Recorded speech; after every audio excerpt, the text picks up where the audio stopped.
to learn German? TAS College is the perfect place to start. Grab a partial scholarship opportunity in German language beginner course today and unlock new opportunities to work abroad. Guten Morgen. Good morning. Guten Tag. Good afternoon. Guten Abend. Good evening. These are some of the words that you will be learning in our school. So come and join the new beginner classes for German classes at our school. Whether it is for travel, career, or personal growth, TAS College has you covered. Whether you prefer online or physical classes, we have the ideal learning option for you. With monthly intakes and experienced instructors, you will be speaking German in no time. We are located in Vika Town along Kenyatta Highway at Nema Plaza 2nd floor opposite Vika Bazaar building. Ready to begin? Call 0798 154 042 to enroll today. TAS College, striving through talent.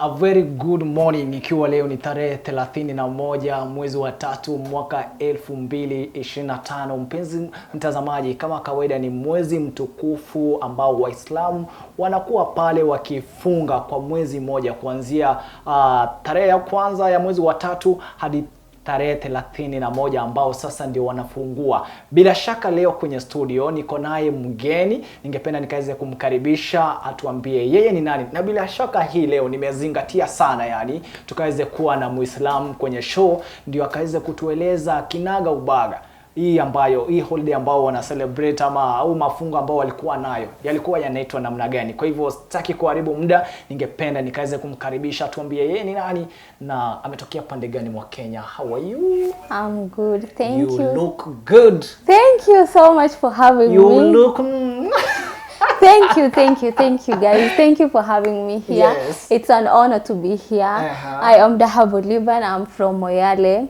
And yes, this festival is Eid al-Fitri. And it marks the end of the holy month of Ramadan that we've been fasting since the first of this month. Yes. Yeah, so I'm honored to be here, and it's a pleasure.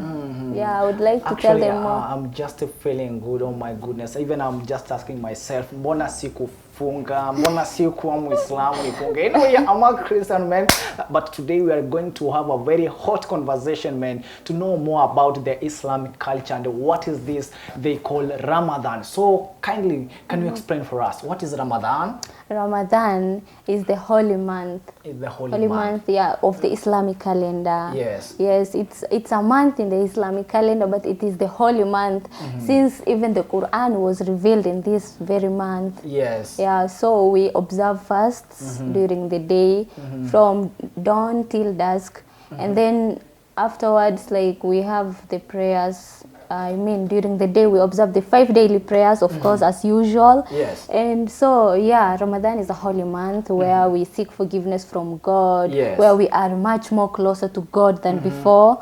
Yeah, so it's a privilege. It's a privilege. Yes. What is the difference between Eid al-Fitri and Ramadan? Eid al-Fitri. Yes. So I would like to start off by saying Eid means festival. Festivals. Yes. Okay. Fitri means breaking the fast. Like, so Eid al-Fitri is the festival of breaking fasts. Okay. So it marks the end of Ramadan. Eid al-Fitri, usually we celebrate it when we see the crescent moon, when it is sighted. It can either be sighted on a day before, a day before. Yes. So sometimes even like Ramadan comes to an end on 29th day, but most of the times we tend to celebrate Eid after the 30th day of fasting. Yeah, so Eid al-Fitri marks the end of the holy month of Ramadan. It's a celebration where we have our families coming over, gatherings. After we observe the Eid prayer, we get to experience and make memories with our family and friends. Yeah. Why did you choose March to be the month of Ramadan, and yet we have so many months through the year? You know, yes, March turned out to be the Actually, Yes. month we did not choose March Okay. because we have our So- Islamic calendar. Yes. So this March is the Ramadan. Like the Ramadan is in March, but Okay. March is not. We did not choose March. Okay. Rather, Ramadan fell on this March since we have our own Islamic calendar. Yeah, that is why some other times it even starts way before March. There was a time it started off on February. You know, yeah. It's just that it tends to be on this other month of the calendar. Yeah. How do you prepare for these 30 days of fasting? So simply, Yes. there is nothing much to say about it, since you just know that when Ramadan is, before Ramadan starts, also a moon should be sighted, a crescent moon. When you see that moon No, is another when you moon. started. Just a crescent moon. Yeah, a moon, like a moon. It must not even be a crescent moon or the other. Like when a moon is sighted, Yes. it is a significance that you need to start fasting for Yes. the 30 days coming. So when you start fasting, before you start fasting, you obviously you need to prepare yourself as a Muslim. You need to have like what the things that are needed for fasting. You Yes. just go buy the foods, the groceries, and all. But during the day, when you start fasting, you don't even take a sip of water. Not even a sip. From morning? From morning till dusk, like till around 6:30, 6:50 p.m. You don't take anything. Nothing. We take nothing. Oh my goodness. That's why it's a way of like We need grace in that area. yeah. And when imagine now you are fasting from morning till jioni. Yes. So you pray to God, you seek for his forgiveness, you are hungry, you are thirsty, and yet you still have that strength to go to pray to your Lord, to ask for forgiveness, to tell him to guide you in everything. Do you see the power this month has? Okay. Yeah, it's a very powerful month, and we all are very privileged to see this month, because there are many who are not able to see this month. Yeah. This is the day that you seek forgiveness from Allah Yeah, or God. Let me yeah. say God because I'm a Christian. Okay. So does it mean that other months you cannot be forgiven? Other months? Other Like months? April, we have Oh, May. no, of course. Allah is the most merciful. Of course, he forgives you. All I'm trying to say is that Ramadan is a special month. It's the holy month. Like, I'm not saying you can't be forgiven your sins the other months of the Islamic calendar. Just that this is a special one, since even the Quran was revealed during this month. Yes. Like, Quran ilikuwa imeteremshwa during this month. That is why I'm saying So that Quran it is ilitoka juu holy. ikateremshwa. Holy. Literally, what I mean was, it was revealed. The revelations of the Quran was done during the holy month of Ramadan. Yeah, so it's a holy month. Now, plus, like, I'm not saying you can't be forgiven your sins during the other months. All I'm just trying to say, this one is a special in its way. It's a special one in its way. How do you prepare this day? Because we have even kids, and kids cannot fast from morning to the evening. Actually. Who are these people who are supposed to be excused during this fasting? Oh, yeah. There are people who are exempted from fasting. The travelers are exempted when you are traveling, like a long journey. Let's say Mimi Sasa, it's okay, Nairobi all the way to Moyale. I'm exempted, but I will compensate for the day that I did not fast, yeah? So it's just, let's just say that the travelers, the elders, like those who are old, elderly men, women, Yes. grandparents, they cannot fast, they are exempted. The sick, because God does not put a soul to a test unless in that which they can bear. You get me? Wow. So there is no way that you are sick, you are suffering, and you are going to fast.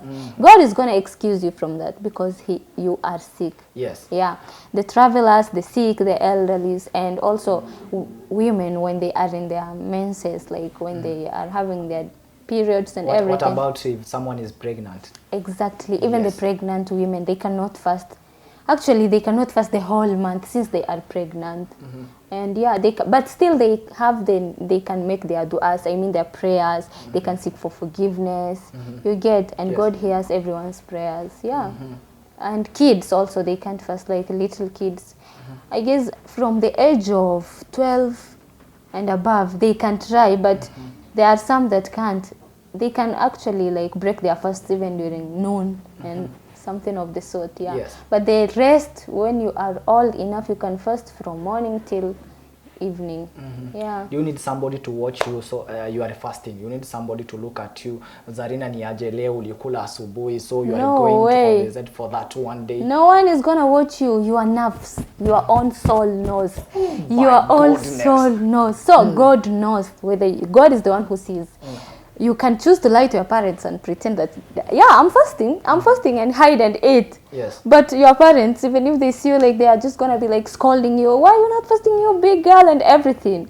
But God sees, right? Yes. So it's all about your subconscious and your soul. Like when you are fasting, you do it like wholeheartedly. You don't need to do it just to show people. You do it because you feel the urge to do it, and you feel that it's the holy month, so you need to do it. Yes. Yeah. Do you spend the whole of the day in the mosque? No. People have their works. Yes. Me, I'm a student. I don't spend the day at the mosque, but I can go and observe my prayers. Like, you know, the men go to the mosques during the day. Women, they do not. Actually, usually we don't go to the mosque unless it's Tarawih or Tahajjud. Tarawih is the prayer. Yeah, Tarawih is the prayer that is performed after the Isha prayer. Yani after kutoka saa 2 saa 3 kwenda huko. It's the prayer. So women are allowed to go to the mosque during that time. And also Tahajjud, as I was saying, the last Tahajjud is like, it's the prayers that are observed in the last 10 nights of the Ramadan. Yeah. So women are also allowed to take part in that. Though we do not intermingle with men, since they have their own side, and the women's we do not. Yeah. Yes. So during the day we observe the 5 daily prayers as usual. You are fasting. You pray 5 times. Yeah. Per day. Yeah. Yes. So you pray in the morning, like in the morning, it's called Fajr prayer. Fajr prayer. Yeah. Yes. Yes, and then Duhur prayer is the one you observe. Duhuri. Yeah. Duhuri prayer. Exactly. Now you get me. Yeah. So Duhur, and then afterwards, kuna Asr. Asr is the one that is yes, I'm getting. Okay, you get me. Yes. So there is the Maghrib prayer. Maghrib prayer. Yeah, 7 p.m. Yes. And then 8 p.m. again you pray Isha. Yeah. So the 5 daily prayers. Yeah. Isha. Before sleep you pray Isha prayer. So all I'm saying is we do not spend the whole day in the mosque. You can go and pray at 1 o'clock. After you're done with your prayer, you are making your du'as, you are done, you go, you do your tasks during the day. Again, when the time of prayer reaches at 4 p.m., you go, you pray, and the cycle continues. Just that you do, okay, people prefer sometimes to stay at the mosque when, you know, you need to make long du'as, you pray to your Lord and everything. But that doesn't mean that you should not do whatever tasks you do, because people are working, you have your works to do, and everything. I'm saying, all I'm saying is, it's not a must you spend the whole day in the mosque. Yeah. Now the question here is, let us say that I'm working, I'm a driver, or I'm somewhere doing something reflexible, and the time comes for me to pray. Am I supposed to stop what I'm doing so that I can observe the duty? I can obey my duty? No way. First of all, first and foremost, you were created to worship God, right? So you can't tell me that you are working. You say, let me just work first and then I'll pray later on. Yes. No, that's not right. So what do you do? It is said that kulli shay'in ba'datul salah. What is that? Every other task comes before prayer. So you are putting your God first. Okay. Yeah. Kwa hivyo kama Allah ninaendesha comes abiria first. pale, I'm driving with abiria, I just stop the vehicle. When the time comes for prayer, when it's time for prayer, it's time for prayer and nothing else. What if when Actually, at that time when you are a driver, you need to see the time that unapaswa kuwa umejipanga vizuri. When you know at 1 o'clock you should pray. You shouldn't even be carrying customers or your passengers. You will just put your car aside, go to the nearest mosque and pray. Or even if it's at your own home, you can even pray your. But it is in a forest. Even when you are at a place where you can't pray, like there is no excuse. There is no excuse. You can't tell me that you are at the forest, you can't pray. Ukifika masaa ya sala, there is water there. You take your udu, you go and you pray. Yako unaweka chini. Then unaanza kupiga nini sala. Bunduki imetoka. Tuseme wewe ni askari na uko kwa msitu. Yeah, sure. unaacha bunduki. Sure, why Unaweka not? chini. Hata kama mlikuwa mnapigana mashambulizi na zaidi, bunduki kwanza chini. Let me tell you, Yes. there are Palestinians. I think you've seen these videos of the Palestinians, the way Gaza. the Gaza people, the way they are being treated, like Vita and everything. Yes. You see, as much as they are in lots of troubles and they are having sleepless nights because of the war, still they worship their God. There is no excuse for I'm not. Even the travelers, actually, when we travel and the time of prayer reaches, we all like aboard the bus and then we go and perform the prayer right on the highway. Kwa lami tu hivyo vile unaona, like we pray, we face even if there's no mkeka, you can pray. You can hata pray. Kama watu watakuona wazimu, let them see you wazimu, you know what you are doing. You are kama unachukuliwa TikTok, wewe tu ni wewe. Hakuna shida, you are not created to please the human beings. You are created to please your own God, the one who created you. So there is nothing, no obstacle whatsoever that can stop you from performing your prayers. What if you are a pilot? Even if you are a going pilot, to kill the people? why would you kill the people? You need to. The time umefika uko angani and then you need to pray. So what are you going to do? Si kwanza you land the plane. Ikiwa angani, how? Let me tell you something. They are pilots who are Muslims, right? All I'm saying is that when you are a pilot, na wewe kila mtu akona job yake, they know the time of prayer. So you can't tell me they will be flying when Messiah prayer imefika. Honestly, people have their own schedules zenye wamepanga. Let us give an example. You're traveling from here, let us to say to South Africa, an example. And from here to South Africa, it is 3 hours. And you know, after 2 hours, you are supposed to be praying. So na uko angani.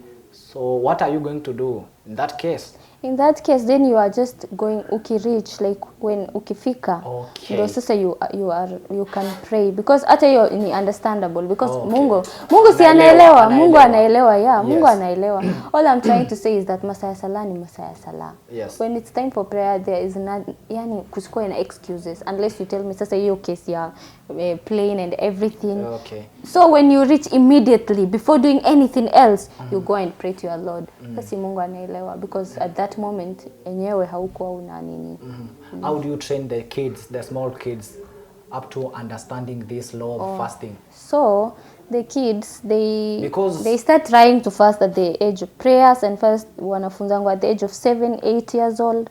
They are starting to be trained. Someone can even, like, mtoto anaweza shindwa kufunga, he or she can't, observe the fast. Maybe he or she can start observing the fast from, let's say, from 8 a.m. till noon, or even before noon they start to break their fasts. But you train them, like you try and train them, you teach them how to pray because when you are born, you are not born to know everything, right? Yes. Obviously you are gonna be taught everything, the prayers, how it is done, how you take your wudu and everything. So other activities that will make you not to be holy during the Ramadan month. Other activities that will make you not to be holy. People date, people are married, people are engaging in different activities. By them, unapiganga party? Do you pick a party? No, you no. Don't. What is party? No, all of I know sherehe, yeah. Yes. But I'm saying we do not do such things. Even musics are not allowed in Islam, even on the normal days, let alone in this holy month. Music, listening to music is a sin. Partying and everything.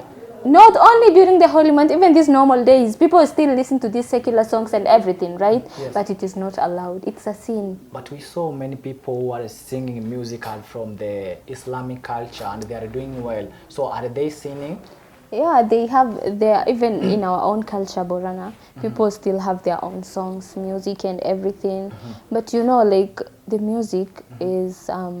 So you don't believe in talents that people have in singing? People do have talents, but as a Muslim, listening to songs and, singing, no, but it's we have a sin. good songs that can encourage someone. Only Why the songs that there are qaswidas? Qaswidas, these are the ones that these Muslim men, they play these songs. Kama zile za Maher Zain and Haris J, they are Islamic musicians.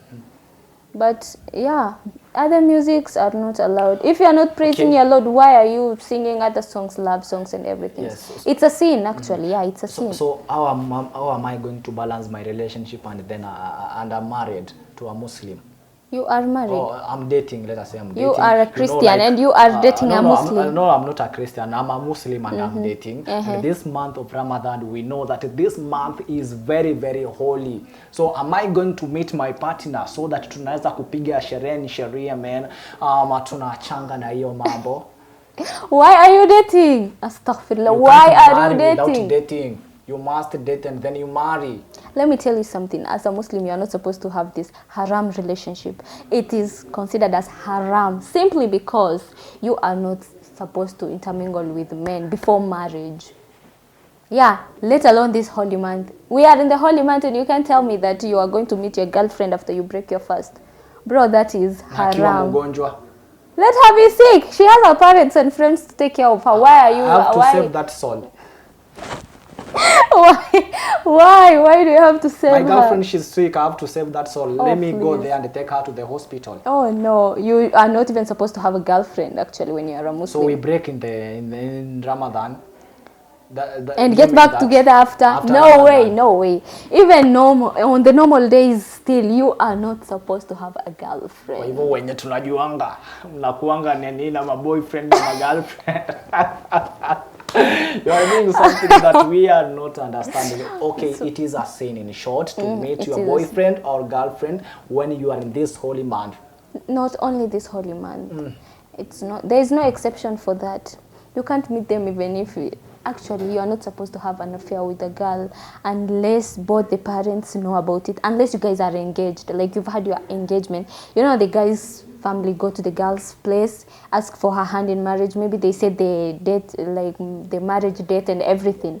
After that, you guys can, you know, meet up and everything. But you guys, your parents don't know you have a girlfriend. Sindi tuko campus.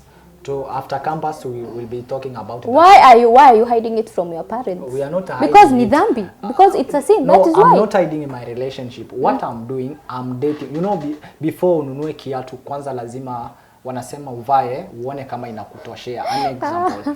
So tuko katika ile communication stage. You getting? Okay. Tuko hiyo communication. Sasa ikivana deal, we are going now to the parents tuambie ni aje. Sasa nimepatana na Zarina. I want to marry Zarina. So do you observe that also? No, there is no way unless you meet a girl and you like her. Maybe you like her character, her personality and everything. Amekupendeza. After that, you go straight to your father and tell him, Dad, you know, there's this girl, like she is righteous. She has a good personality. She can be a good wife to me. So why don't we go and ask for her hand in marriage? There you go to her place and then you ask for her hand. Akikubali ni sawa, akikataa pia her parents can force her to get married to a person she doesn't like or she's not interested. Maybe at that time the girl is like, I need to be financially stable, I need to be financially independent and all. So there is no way, no one is going to force her. The moment she rejects you and turns down your offer, that's it. She has her say. So other things, dating, going on dates, having a boyfriend, no. Kukuja sleepover. Having a boyfriend itself is a sin and you're telling me sleepover. Does it make any sense? So you observe the culture. Yeah, of course. So which means 98 of the people who observe the cultures, I may be lucky to marry a virgin. Yeah, of course. What if she's not What if she's not what? a virgin? Then I don't know So about that. she's not qualified to be a Muslim then? I'm not saying she's not qualified, but it's a disgrace to her family. The Are moment you going to tell the family that I was now? No way, no. Like, if you love her and you maybe married her and then you found her she's not a virgin and everything, it's your decision. You can decide maybe if you want to leave her or if you want to save the reputation of her family. Or you can give out the and excuse everything. that makes you to leave this lady. Anyway, before we take a short break, let me give us a good thing or give us something that people will do and they are married and they want to keep their union holy. So are you going to visit your wife also, or you are supposed first to to end up the Ramadan season and then you visit your wife? When you have a wife, simply see you guys are married. Yes. So you definitely live together, right? Yes. So during the holy you live month, far away from there. you can visit each other because you guys are married. You are not You can non-mahram. do anything. You are not non-mahram. What I'm trying to say is that you guys are married. Yes. So you can visit each other. You can have iftar. You know, you can have. I mean, you can break your fasts together. You can eat together. You guys are married. So during the day, you are not allowed to do things married people do. Hata ikishika msifanye. Yeah, Yes, msifanye. But what I'm trying to say is, since you guys are married, after breaking your fasts, you can do the rest, whatever you wish that is. I don't know. Yeah. Wow, thank you very much, Mans. It is a very nice conversation, and today, man, what do you want to know from the Muslim culture, more especially in this season of Ramadan? I'm coming back, I'm taking a short break, but I'll be back. Make sure you send your comment and the area that you are tuning in from, right?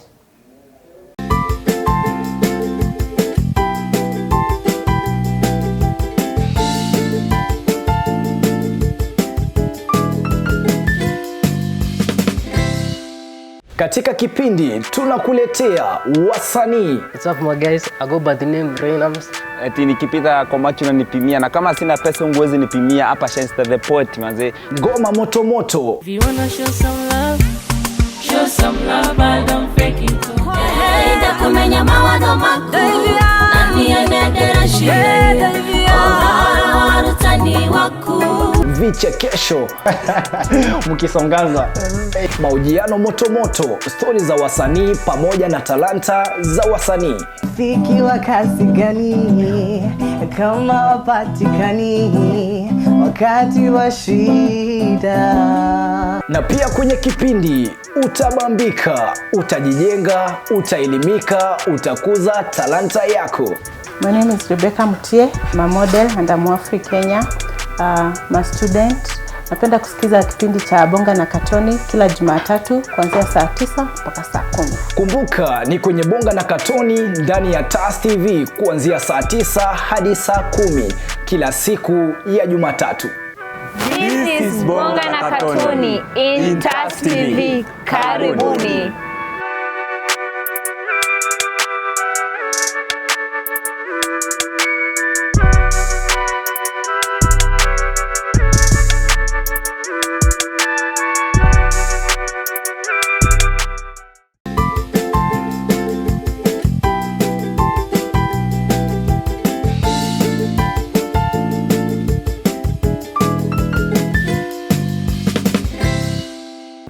Welcome back. We are in the Eid al-Fitri. Eid al-Fitri. You know, it is a very, very difficult word for me, man, to pronounce. Although I'm not a Muslim, but I'm trying my best to pronounce it. Anyway, ni radhi.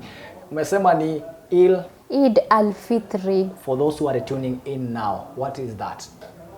Eid al-Fitri is the festival where it marks the end of Ramadan. It's a festival that makes like when the holy month of Ramadan comes to an end, it marks that, and so it's all about gatherings, like togetherness, unity, getting to pray in a congregation. Before you go for Eid prayers, you need to give out zakat. Do you know what zakat is? Zakat. Zakat. Yeah, zakat. What is that? Is charity. You give out charity. Okay. To the less fortunate people. Yeah, so when you give this charity to the people, like you make them among the ones you are celebrating with. Like they are not left out. Do you give the Muslim only? Yeah, your Muslim brothers and sisters, when you are celebrating Eid al-Fitri or even Eid al-Adha, most especially Eid al-Fitri, it's a celebration that you do when you break your fasts, right? So there are people who are actually not able to fend for themselves. They are less fortunate. So before you go for Eid prayers, there is that Zakatul Fitri, yani charity that you give out to them.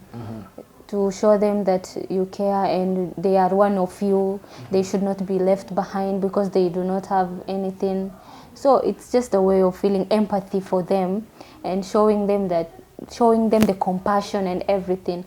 So you give out that zakatul fitri, and then you go for prayers. You make your prayers. Prayers is done in 2 units, like yani 2 rakats. That is 2 units. Yes. They perform the takbiras, Allahu Akbar, Allahu Akbar. Like in the first, Allahu Akbarak.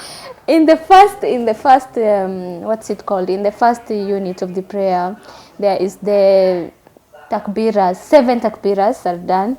That is Allahu Akbar, meaning God is the greatest. Yes. Allahu Akbar 7 times. Allahu Akbarak, Allahu Akbarak. Not Allahu, Allahu Akbar. Allahu Akbar. Yeah, Allahu Akbar. Yeah. Allahu Akbar. Yeah, 7 times. 7 The times. takbiras are done. Yes. That is the first unit of the prayer. And then this in the second unit, in the second raka, that is the unit. The second unit, now you do the 5 takbiras. Like now inapunguka inakuwa 5. Allahu Akbar, Allahu Akbar. Now that you're praising God. No, it's just Allahu Akbar, Allah. You have your hands here. So that, and then you pray. After prayers, there is the khutbah now. The khutbah is the sermon that is being given by the imam. Sermon delivered by the imam. Imam is the person that leads you in prayer. Like kwetu ni pastor, tunakuanga na pastor. Yeah. So mwenye anafanyanga kama pastor. Anaitwa imam. Ni mwanamke ama ni mwanaume? A man, there's no way a woman can't lead in prayers. Why? Because it like is a culture. Yeah, it is it's just a tradition that we've got to see. But a man is the one who should lead in prayers. Okay. A woman can't lead in prayers in presence of a man. Unless you guys are women and there is someone that can lead you in prayers and you all are just women there. So then a woman can just lead you in prayer since the rest of you are only women. But when there are presence of men and in the mosques, and yeah, the sermons. So and when I'm hearing that voice, does it mean there are no women in that mosque? There are women, yes, but men and women pray in separate rooms. But like one person is controlling them. Yeah. Okay. You have the mics, right? Like someone is leading you in prayers, so you just unafuata tu nini yake like mwenendo yake, akisema Allahu Akbar mnaanza kufunga matakbir, and then you start praying, and then akisema Allahu Akbar, yani ni yana wa guide sasa, he's guiding you through the prayer. Yeah, so after that the khutbah is the sermon that is given by the imam. Now he gives you that sermon, like after sermon you go to your homes. And I forgot to mention something. I forgot to mention something. When you, after your prayers, like after you are done with your prayers, the road that you used to come to the mosque is not the same road that you are going to take. The only Eid day or other days? No, Eid day. I'm saying for the Eid days. The door that? The road that will lead you to the mosque. Tuseme kuna, there are 2 ways to get to that mosque. Yes. So you used this road when you were going to the mosque. But when you are going back home, you will use the other route. You get, I'm talking about the routes. Yani, so it's sunnah of the Prophet sallallahu alaihi wasallam. Huh? What if the mosque has one door to enter? Not door, the routes, yani zile manjia unatumia kufika kwa hiyo msikiti. Yani kuna kwa tuseme na you come from different places to come ama hata si lazima ikuwe mosque. You can do the Eid prayer as a congregation in an open field. Not necessarily a mosque. Yes. So there are routes to get there, right? Kuna manjia zenye unatumia kufika pale. Yeah, so when you use this route, when you will be going back home, you will use the other route. That's what I'm saying. It's a sunnah. Sunnah is... What is the importance of that? I'm trying to tell you this. Like the Prophet sallallahu alaihi wasallam, Prophet Muhammad, he used to practice that. Like when he goes to prayer, Eid prayer. So we are his ummah. I mean, we are his people. So he leads us as an example, right? Yes. May his soul, peace be upon him. So we follow his sunnah. Sunnah is the actions of the Prophet. Sunnah. Yeah, sunnah is the action of the Prophet. And there's hadith. Hadith means the story of the Prophet, like hadith and narration. And but sunnah are the actions of the Prophet, like the way he used those different routes. After prayer, he uses another route. When he goes to pray on Eid days, I'm not saying every day, yeah?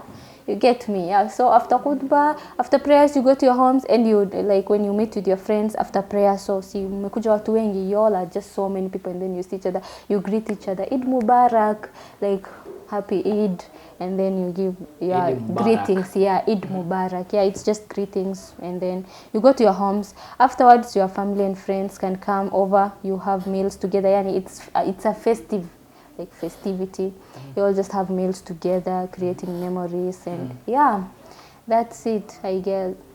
Do you welcome the other people who are not the Muslims to come and celebrate with you?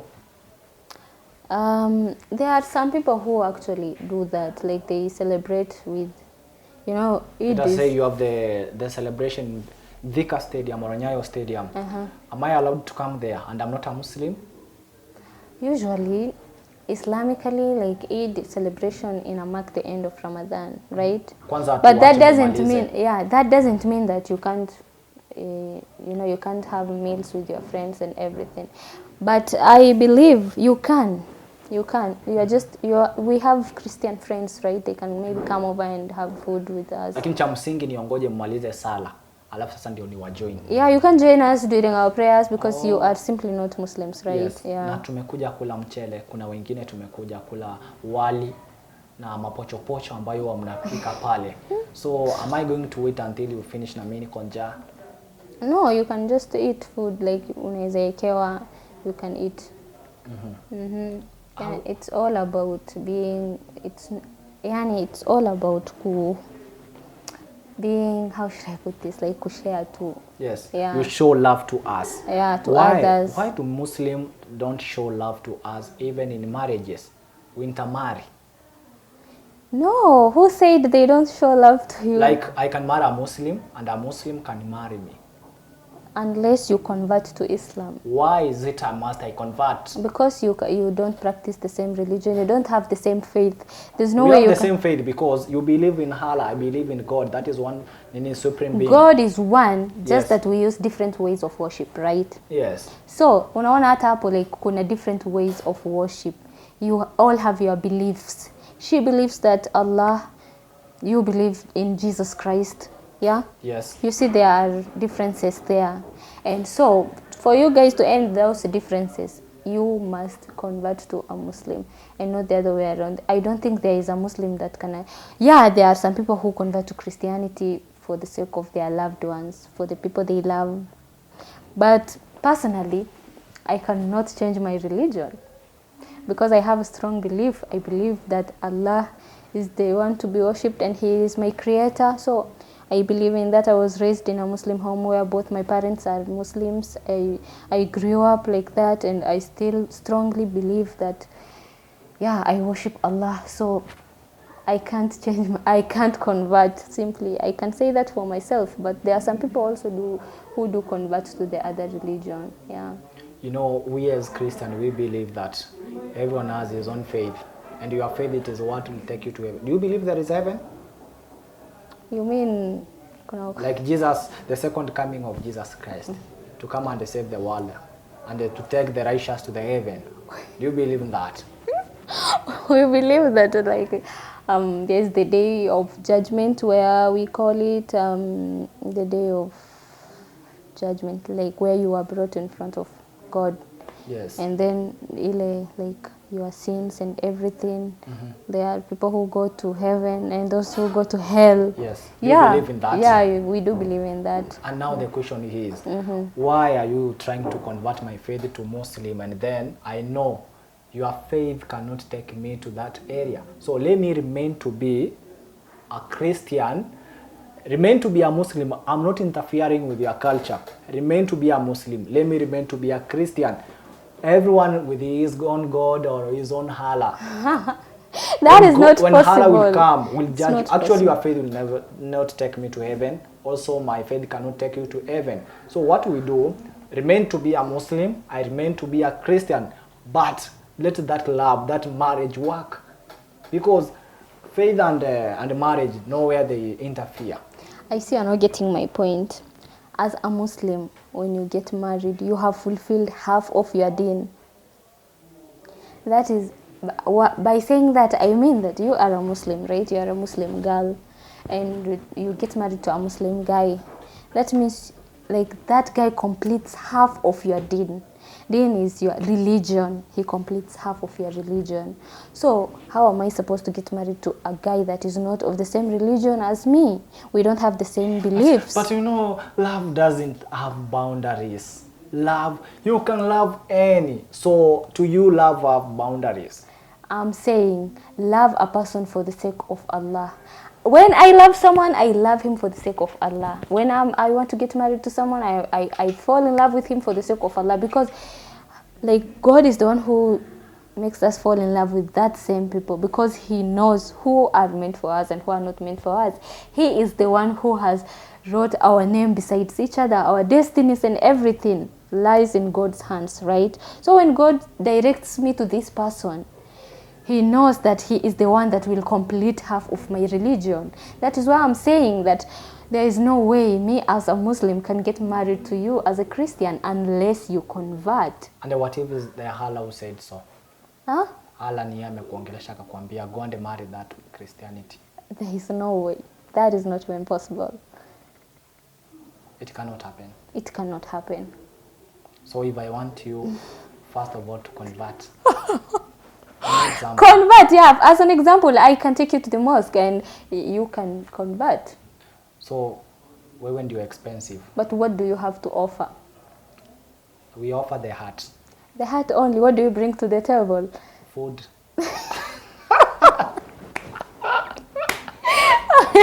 No, like I'm not talking about food. You as a man, you know, actually. I have my role.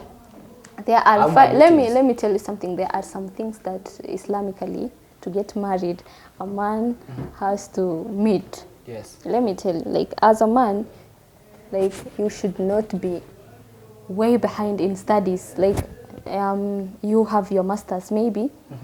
No, you have your degree maybe, and I have my masters. That is, we need to be on the same level of education. Hiyo ni role. I'm telling you, like there is this thing that we frightening me. So you cannot be above me as a lady. I'm not supposed to be above you. We need to be on the same level of education. Or and then wealth-wise, you don't need to get married to someone that is extravagant, like wants to live a life so luxurious that he's spendthrift and everything. You know, as a man, you need to know your budgets. You need to know, like unapaswa kuwa na hizo what you unakwanga umejipanga vizuri. And also, why are you frightened? I'm just getting started. Anyway, let's leave that. Okay. No, you are good. You are giving the reality of what is happening. So what I'm wondering, I love you and I'm doing certificate. You are doing degree. This love cannot work anywhere unless I work to a more level than you. I'm not saying it cannot work. When you love each other, you can do anything for each other, right? But all I'm trying to say is you need to strive, you need to toil and struggle to reach at that level of education, so that you know it's not good. What if it will take years? It's okay, for as long as you both are willing to wait. That is an agreement that you will have with your partner, you know. That has nothing to do with other people. It's the way you and your partner want to work things out. Wakristo mnasikia hiyo. Sisi kama Christian, we believe like love inanga boundaries actually. You may love someone who is taking masters and you are taking certificate. I'm not saying you can't love someone that is I'm not, you know, you are putting me in a tight situation here. People are going to let me make it something clear to you. Okay, all I'm trying to say is that you can be in love with someone who is doing certificate and you've had your masters. But all I'm trying to say, lady is taking a masters. Lady is taking masters. Lady is taking masters. A lady taking certificate. How can you allow a lady to be above you in an education level? Love has no boundaries. Even you can love someone who doesn't go to school. But you know, I'm not trying to say that love, education inafanya watu fall apart in a relationship. All I'm just trying to say is that it's best that you guys mkuwe mnaelewana vizuri, because you understand where you both are coming from. You get, unajua unaweza someone, you can marry someone that is illiterate, not learned, and still like hamuelewani vizuri. I'm not saying that Islamically it is a must that you marry someone that is above you or umetosha. All I'm trying to say is, yani, there are some recommendations actually that we outlook. Unaelewa? I'm not saying that it's someone. There are people who have married people who don't have jobs and they are illiterate and everything. Yani That doesn't limit you. It doesn't limit you. Ana. Yeah, it doesn't limit you. You can be a man with not working and your wife can fend for you. So, but hata wewe ukiangalia tu vizuri, can you tell me that you are a man and you wait your wife to fend for you? Like, okay, in the same question.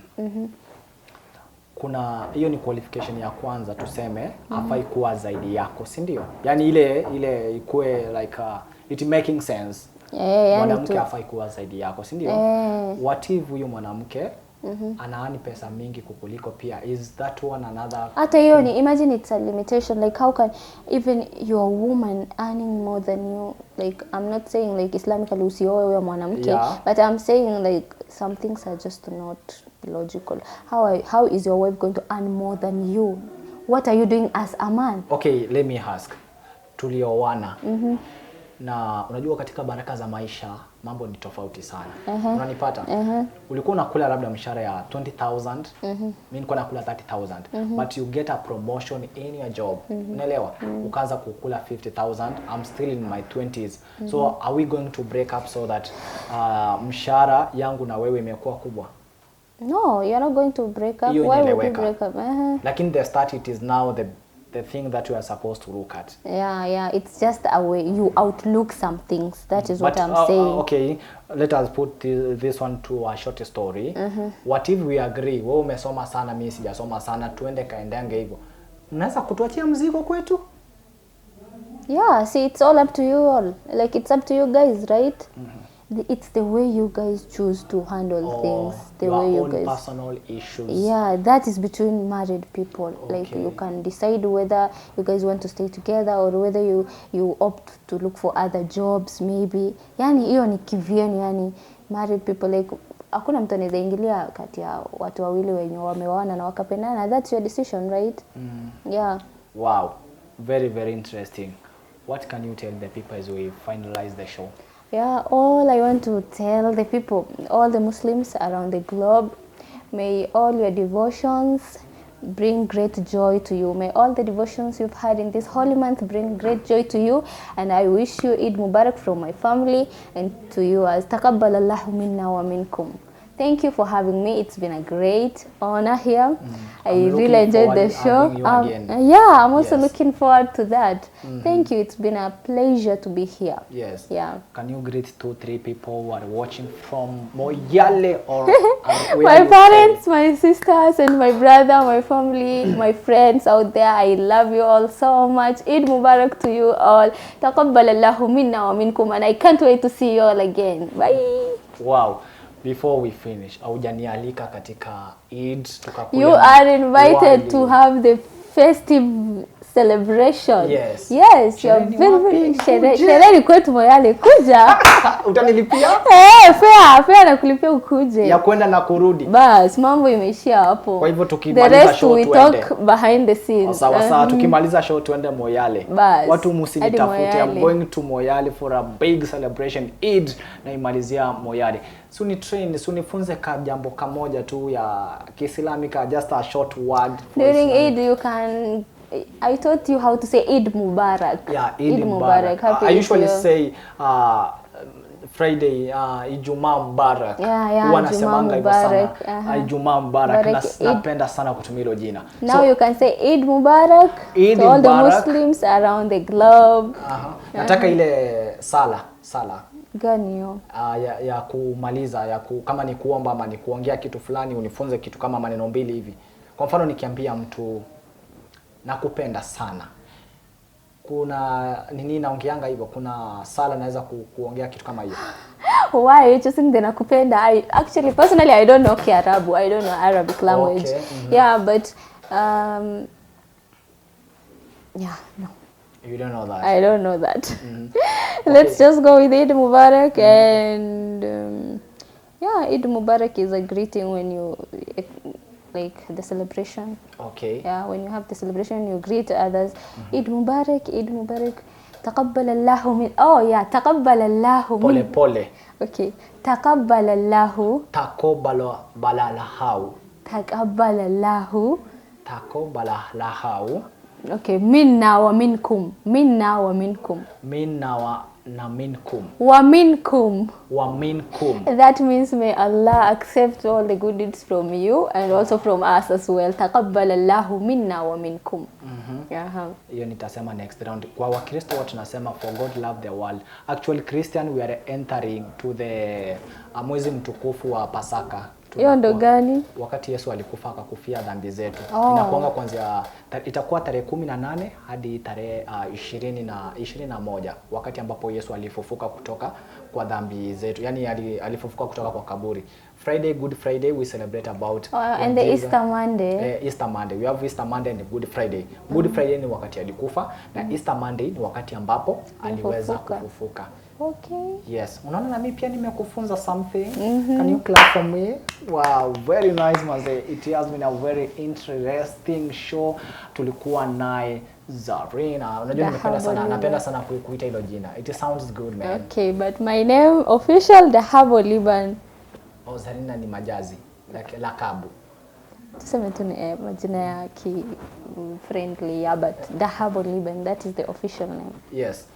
Wow, it has been very interesting, man. Now I'm going to Moyale for this big feast pale. Tunapiga sherehe kama sheria pale Moyale tukiwa naye Dhahabu Gold. My goodness. Sawa. Bye bye and have a very very blessed day. Eid Mubarak. Yes. Eid Mubarak.